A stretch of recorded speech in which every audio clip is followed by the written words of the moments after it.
नमस्कार प्रिय दर्शकों, एक बार फिर से हमारा चैनल बुधा बेटा लाइजिंग में आप लोगों को बहुत बहुत दिल से स्वागत है।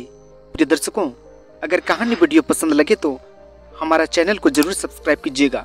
जी हाँ, क्योंकि मैं प्रत्येक दिन आप लोगों के लिए एक से बढ़कर एक नई मोटिवेशनल कहानी वीडियो लेकर आता हूँ। जी हाँ, गौतम बुद्ध की शिक्षाएं आज भी उतना ही प्रासंगिक है जितनी कि उनके जीवन काल में थी। उनके जीवन की अनेक कहानियों और उपदेशों में गहरी जीवन की सच्चाइयों का उजागर किया गया है। आज हम ऐसे ही एक प्रेरक कथा पर चर्चा करेंगे जो हमें बताती है कि ज़्यादा सोचना क्यों खतरनाक हो सकता है।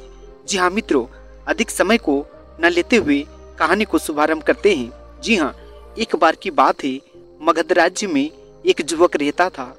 वह स्वभाव से बहुत चिंतित और सोचने वाला था। छोटी छोटी बातों पर गहराई से सोचने की उसकी आदत थी। किसी भी समस्या का समाधान खोजने की बजाय वह उसके संभावित परिणामों पर सोचता रहता। दिन रात वह अनगिनत संभावनाओं और चिंताओं में डूबा रहता था। युवक की इस आदत से उसका मन हमेशा अशांत रहता। न वह ठीक से सो पाता, न खाना खा पाता। धीरे धीरे उसका शरीर कमजोर होने लगा और उसका मन भी नकारात्मकता से भर गया। एक दिन उसने सुना कि गौतम बुद्ध उसके गांव के पास के एक वन में ठहरे हुए हैं। बुद्ध के ज्ञान और करुणा की चर्चा दूर दूर तक थी। युवक ने सोचा, मुझे बुद्ध के पास अवश्य जाना चाहिए, शायद वे मेरी समस्या का समाधान कर सके। युवक बुद्ध के पास पहुंचा और अपनी परेशानी बताते हुए बोला, भगवान, मेरा मन हमेशा उलझनों में घिरा रहता है। मैं हर बात पर इतना सोचता हूँ कि मेरी नींद उड़ जाती है और मेरा स्वास्थ्य बिगड़ रहा है। कृपया मुझे इस संकट से बाहर निकलने का मार्ग दिखाएं। बुद्ध ने युवक को ध्यान से सुना और मुस्कुराते हुए बोले, बस मैं तुम्हें एक कहानी सुनाता हूँ। बुद्ध ने कहानी कहना शुरू किया। एक बार एक व्यक्ति जंगल में घूम रहा था। अचानक उसे एक विषैले तीर से चोट लगी। तीर उसकी बाह में गहरा धंस गया। दर्द बड़ा ही असहनीय था, लेकिन उस व्यक्ति ने तुरंत तीर को निकालने और इलाज कराने के बजाय सोचना शुरू कर दिया। वह सोचने लगा, यह तीर किसने मारा होगा? वह कौन है?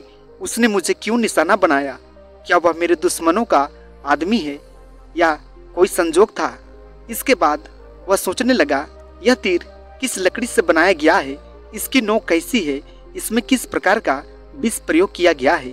इस तरह वह व्यक्ति लगातार सोचता रहा, लेकिन उसने न तो तीर को बाहर निकाला और न ही अपने घाव का उपचार कराया। सोचते सोचते उसने इतना समय गंवा दिया कि अंततः विष का असर उसके पूरे शरीर में फैल गया और उसकी मृत्यु हो गई।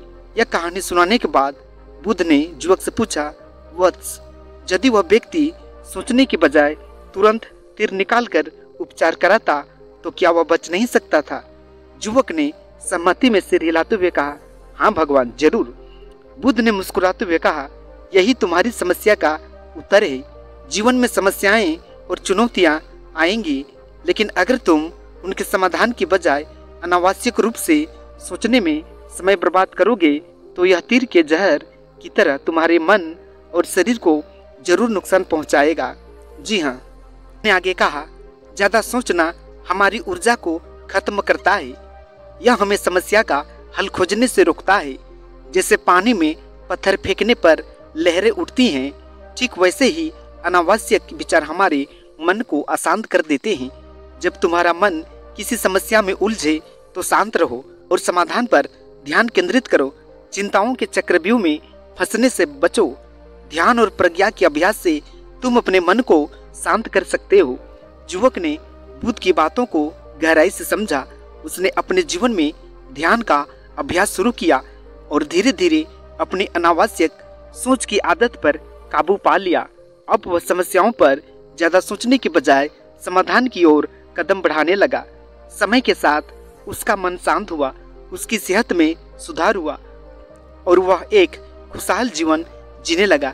जी हाँ मित्रों, ये कहानी हम लोगों को ये सिखाती है कि ज़्यादा सोचने से समस्याएं हल नहीं होती, बल्कि वे और जटिल हो जाती है। हमें चाहिए कि हम अपने मन को शांत रखें और समाधान पर ध्यान केंद्रित करें। गौतम बुद्ध के अनुसार जीवन में संतुलन बनाए रखना और अपने विचारों पर नियंत्रण पाना ही सच्ची शांति का मार्ग है। ज्यादा सोचना एक जहर के समान है, जो धीरे धीरे हमारी मानसिक और शारीरिक स्थिति को कमजोर कर देता है। बुद्ध ने अपने उपदेशों में हमेशा जागरूकता और ध्यान की शक्ति पर बल दिया। जब भी आप खुद को सोच विचार के जाल में फंसा पाएं, तो इस कहानी को जरूर याद करना। अपने मन को शांत करें और समस्या का सामना करने का साहस जुटाए। इस प्रकार बुद्ध के उपदेश हमें ये भी सिखाते हैं कि संतुलित और विचारशील जीवन जीकर ही हम अपने अस्तित्व को सार्थक बना सकते हैं। इस प्रकार बुद्ध के उपदेश हमें सिखाते हैं कि संतुलित और विचारशील जीवन जीकर ही हम अपने अस्तित्व को सार्थक बना सकते हैं। जी हाँ मित्रों, आज का छोटा सा प्यारा सा मोटिवेशनल कहानी वीडियो आप लोगों को कैसा लगा? मुझे उम्मीद है आप लोगों को जरूर पसंद आया होगा।